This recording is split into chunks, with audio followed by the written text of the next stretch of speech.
ամեն անգամ մի բան ասում եմ և իրոք ամեն անգամ շատ անգամ ուրախ եմ։ Շատ ուրախ եմ, որ իդեմս մեր և մանկաբարձների և աշակերտների տեսնում եմ մեր օրերի համար չասեմ տարօրինակ, բայց մի քիչ յուրօրինակ հետևողականություն, որովհետև այն ինչ անում եք դուք, և ինչ անում եք դպրոցում, իրապես հարգանքի արժանի է, այն հետևողականությունները,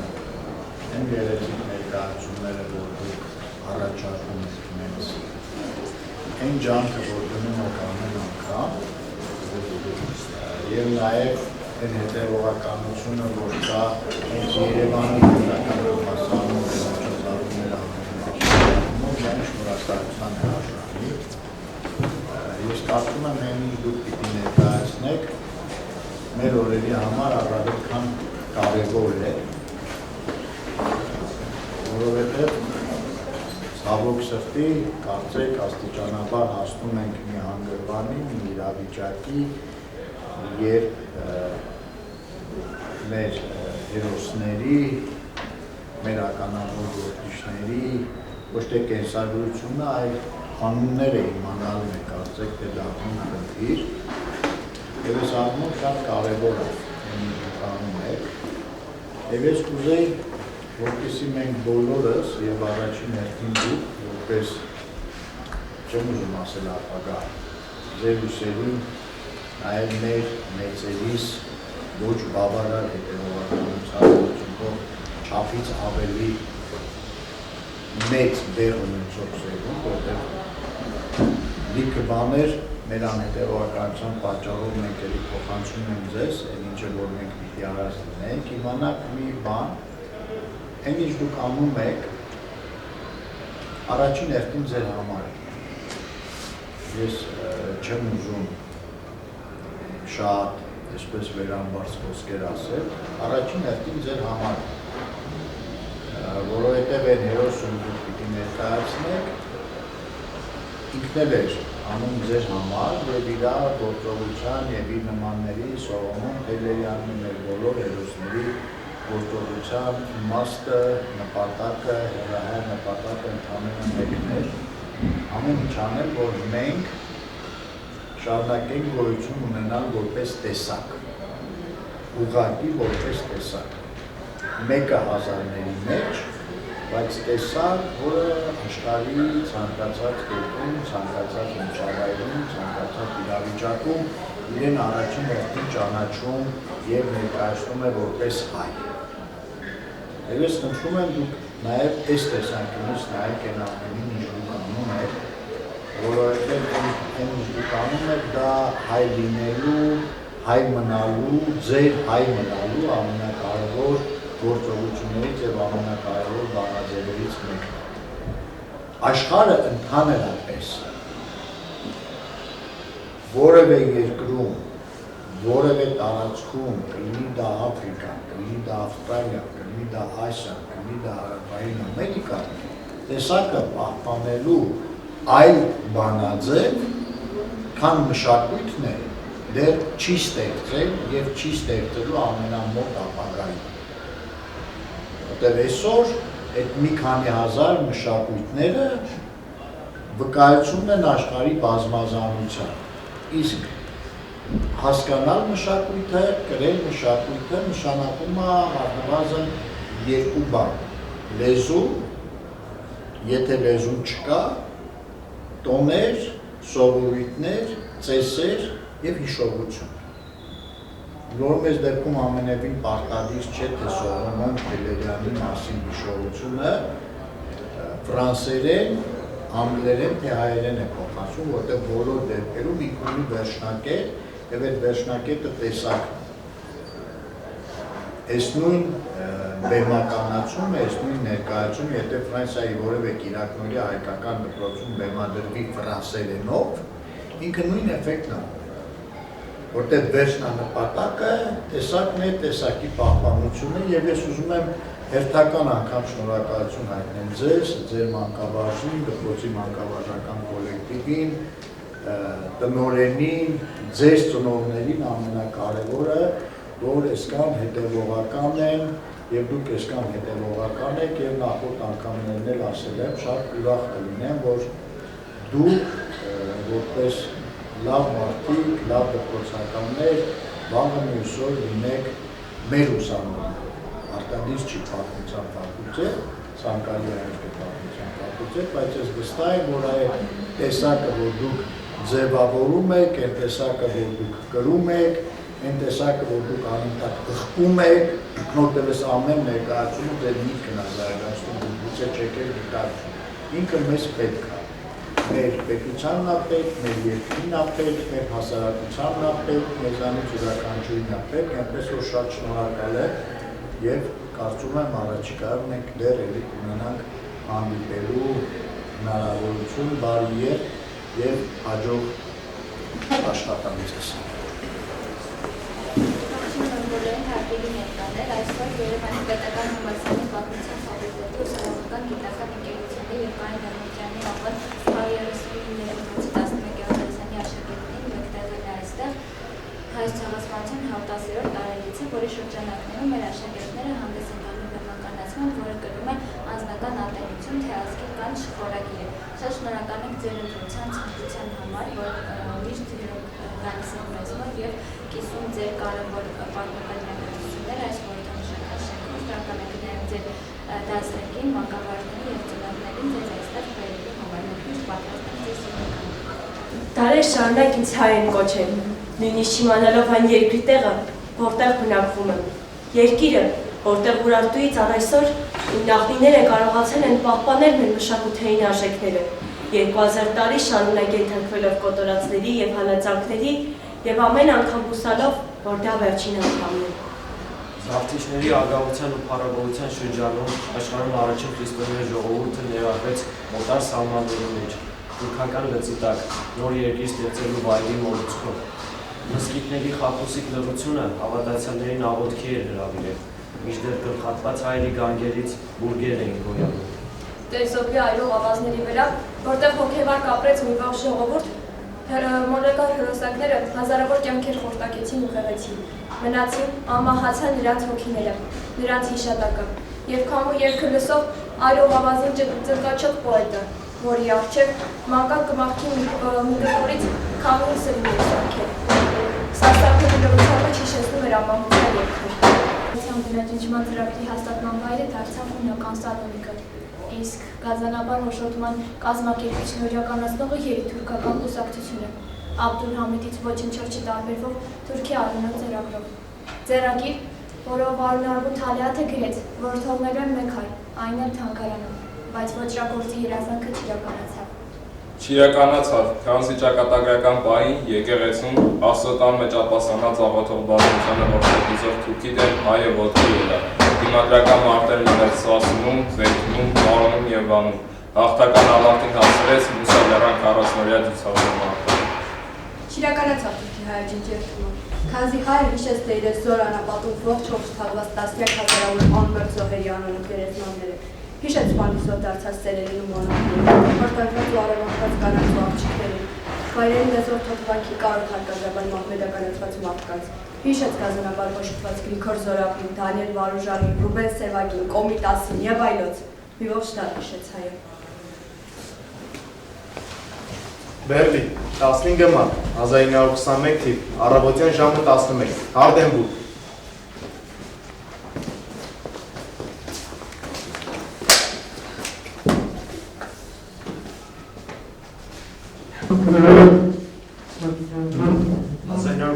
թվական հունիսի 2 Բերլինի երդվել ատենակալների դատականիստը համարում են բացված։ Հիշեցնում եմ ատենակալներին և վկաներին դատավարության կարևորության և անհրաժեշտության մասին։ Հիշեցնում եմ նաև, որ օրենքը խստագույն պատիժներ է սահմանել նրանց նկատմամբ, ովքեր կտան կանխամտածված կամ կեղծ խոստումներ կամ ցուցմունքներ։ Կարող եք սկսել։ Սողոմոն Թելիրյանը ծնվել է 1897 թվականին, Բագարիջում։ Վերջին բնակավայրը Շարլոտենբուրգ 37, մեղադրվում է Թուրքիայի ներքին գործերի նախարարի սպանության մեջ։ Սպանությունը կատարվել է 1921 թվականի մարտի 15-ին, կանխամտածված, Ենթակա է դատվելու Գերմանիայի քրեական օրենսգրքի 211 հոդվածի համաձայն։ Պատմեք, թե ինչպես սպանեցիք Թալյատ Փաշային։ Մարտի 15-ի առավոտյան Բատոյանը ցանկաց տեսավ, որ Թալյաթը փողոց դուրս եկավ ու դեպի վար գնաց։ Ատրճանակը սառա, վրա հասավ, զուգահեռ մայթով արագ գնացի, երբ նա բավական ետ մնաց, անցա մյուս մայթ։ Երկու քայլ մնացած հանկարծնազգաց, սարսափահար նայեց, ուզեցավ թեքվել, խուսափել, երբ գնդակը գամեցի գլխին։ Պատասխանեք այո կամ ոչ բառերով։ Ձեզ մեղավոր ճանաչում եք կանխամտածված հանցագործության մեջ։ Ոչ, ես ինձ մեղավոր չեմ ճանաչում, քանի որ խիղճս հանգիստ է։ Ես մարդ եմ սպանել, բայց մարդը սպան չեմ։ Կարող եք նստել։ Լսենք վկաներից Էլիզաբեթ Դիտմանը, նույն հասցեում բնակվող։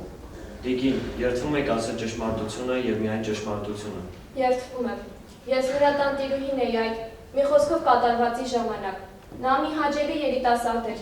ազնիվ, մաքուր, մաքրասեր։ Նա ինքն էլ էր մաքրում իր անկյունը։ Այդ առավոտյան, երբ խոսքս մարտի 15-ի մասին է, աղախինս ասաց, որ երիտասարդը փակվել է սենյակում, լաց է լինում ու կոնյակ խմում։ Կարծեցի հարազատներից մեկին է կորցրել։ Լավ, կարող եք նստել։ Առևտրական Նիկոլայ Էսեն Շարլոտենբուրգից։ Լսում եք ձեզ։ Ես փորձեցի կանգնեցնել Մեղադրյանին եւ հարցրի. ինչու սպանեցիք։ Նա պատասխանեց, որ ես հայ եմ, նա թուրք, գերմանացին դա չի հասկանում։ Կարող եք նստել։ Լոլա Բելենսը, ուսուցչուհի։ Ես նրան մի քանի դաս եմ տվել գերմաներենի։ Նա թավծոտ տեսք ուներ։ Նրա հայացքը միշտ տխուր էր։ Նա երբեք չի բացատրել իր տխրության պատճառը։ Միայն մեկ անգամ։ Նա ասաց, որ այլևս հայրենիք չունի եւ իր բոլոր հարազատներին սպանել են։ Իսկ նա երբևէ չի ակնարկել Թալյատ Փաշային։ Երբեք։ Կարող եք նստել։ Պարոն նախագահ, կարծում եմ ձեզ կետաքրքիր է այն փաստը, որ Թուրքիայի ներքին նախարար Թալյատ Փաշան 1919 թվականի հունիսի 5-ին իր երկրի ռազմական դատարանի կողմից դատապարտված է մահապատժի, մարդկության նկատմամբ իրականացած ոճրագործության համար։ Նա ապշակելով 10,000 լիր ոսկի գտնվում է Բեռլինում, Սորիբեի կեղծանման տակ։ Ես ուզում եմ հիշեցնել փաստաբանին, որ այսօր մենք դատում ենք ոչ թե Թալյատ Փաշային, այլ նրան սպանողին, Սողոմոն Թելերյանին։ Պարոն նախագահ, հանգիստ եղեք, ես չեմ շփոթում սպանողին սպանվողի հետ։ Պարզապես հականում եմ ապացուցել այս դատարանին, թե ով է իսկական մարդասպանը։ Ներեցեք ինձ էմոցիաներից համար, ես կփորձեմ ավելի հակիրճ ներկայացնել իրավիճակը։ Պարոնակ Երջալ Ատենականներ, այս մարդը, որին դուք այսօր դատում եք, ընդամենը 5 տարի առաջ 1915 թվականի հունիսին իր ականատես եղավ, թե ինչպես թուրքերը սպանեցին իր հարազատներին։ Մի քանի վայրկյանում ջախջախեցին իր եղբոր գլուխը, եւ մայրը խոցված թուրք ժանդարմների գնդակից ընկավ իր ոտքերի առաջ։ Նա լսում էր իր երկու քույրերի լացի ճիչը, 16 եւ 12 տարեկան, որոնց թուրքերը քաշում էին դեպի թափորները։ Պարոնակ Երջալ Ատենականներ, այժմ ես ձեզ կներկայացնեմ մի կնոջ, ով հաջողությամբ ողջ մնացել այս մսաղացից։ Լսեցեք նրան, լավ լսեցեք։ Լսում եք ձեզ։ Անունս Քրիստին Թերժեբաշյան է, ծնվել եմ Մերսունում։ Մեր տեղահանումը սկսվեց 1915 թվականի ամռանը, 4 շարասյուներով, որտեղ կար 500 ընտանիք, 7-ից 8000 մարդ։ Ընտանիքս բաղկացած էր 21 հոգուց, ես ականատես եղա բոլորի սպանությանը, միայն 3 սպանվեցին։ Իսկ ինչպես կատարվեց կոտորածը։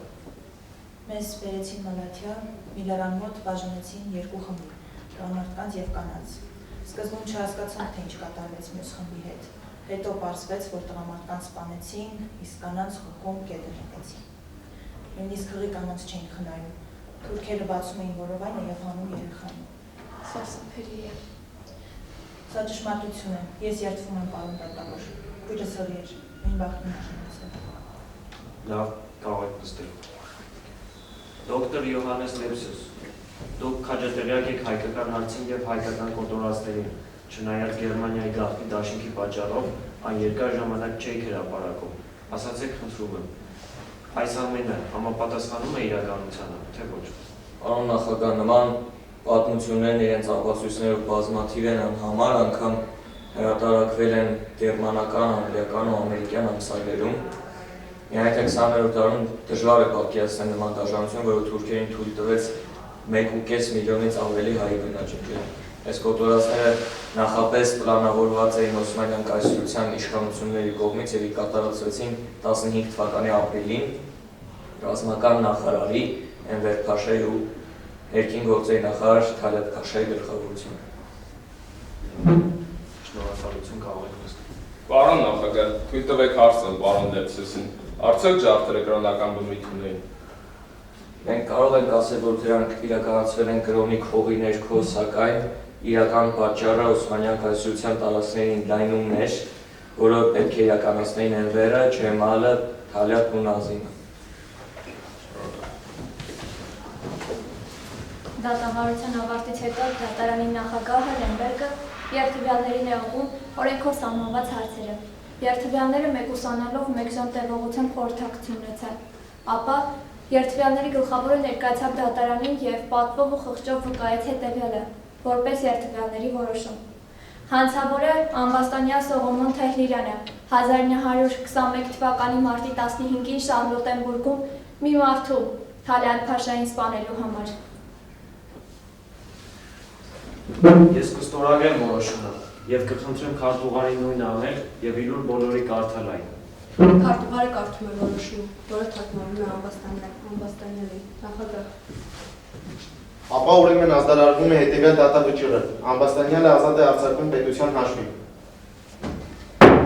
Համաձայն երթվալների որոշման Ամբաստանյանը հանցավոր չէ իր վրա որպես մեղադրանք ծանրացող պատժելի արարքի համար։ Հետո հայտարարվում է հետևյալ որոշումը. Բանտարկության հրամանը Ամբաստանյանի նկատմամբ չեղյալ է համարվում։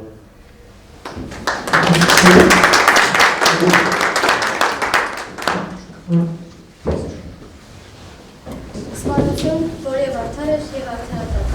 պատմականված, որը թողեց աշխարհի վրա։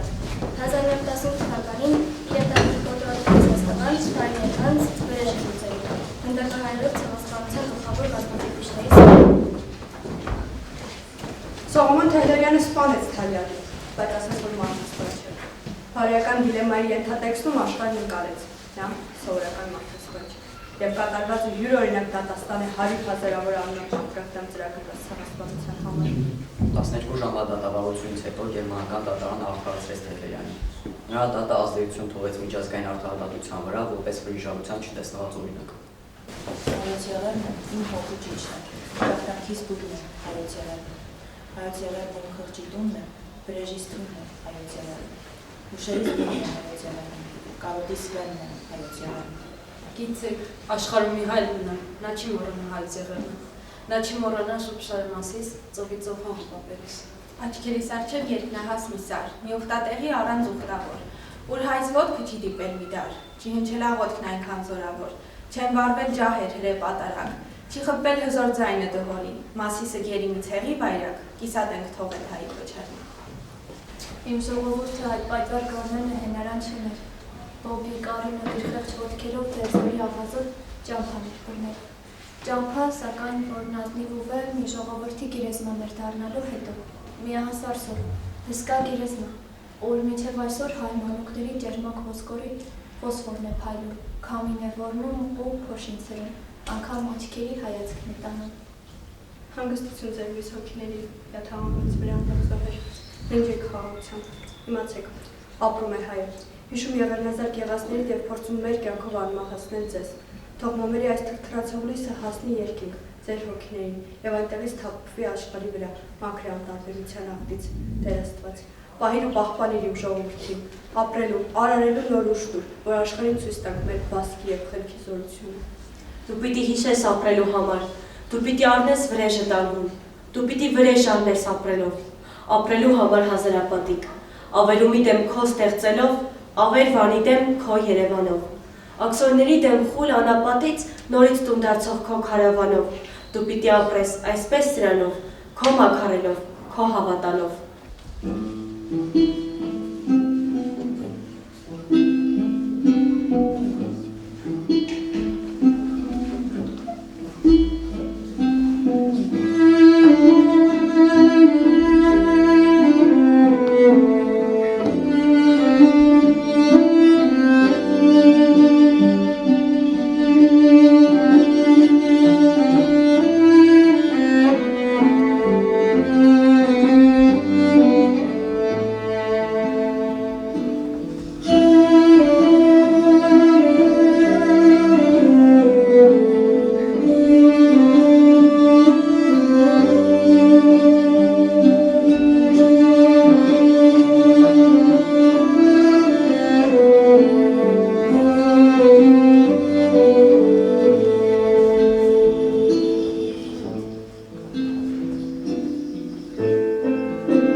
Դատավոր Լեմբերգ, Վլադիմիր Շահինյան, Ուսուցչուհի Լոլա Բելեսոն, Վանե Հակոբյան,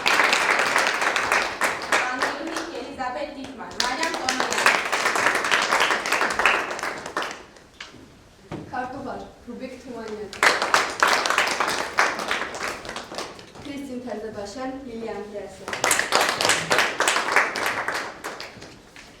Պետրերյանի փաստաբան Վաղինա Կանտոնյան,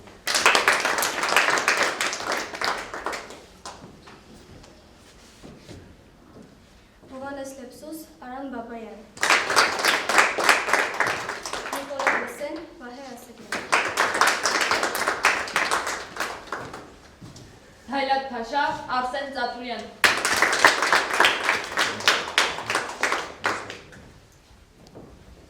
Հեղինակներ Վլադիմիր Շահինյան, Մանե Հակոբյան, Մարիամ Տոնոյան, Լիլի Տոնոյան, Լիզա Հարությունյան, Անգելինա Հովանեսյան, Վաղինա Կանտոնյան, Իլյան Սարգսյան, Վիկտորիա Մելիքյան Էլեն Մոսինյան, և Լիլիա Անդրեասյան։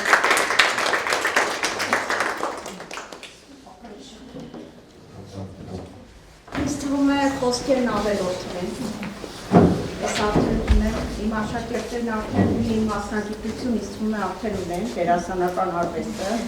մնացածը արդեն փոխիրական է, պատրաստի դերասաններ են դարձ։ Այո, այս մի բեմականացումը եւս ապացուցեց դա, որ արդեն վարպետ կատարողներ են եւ կարող են ավելի մեծ հեղինակություն ու համբավ ունենալ։ Շնորհակալություն ձեզ կարող համար, ինձ թվում է դուք եք համամուտեք կարծիքի հետ, որ մենք արդեն լավագույնը ներկայացրեցինք։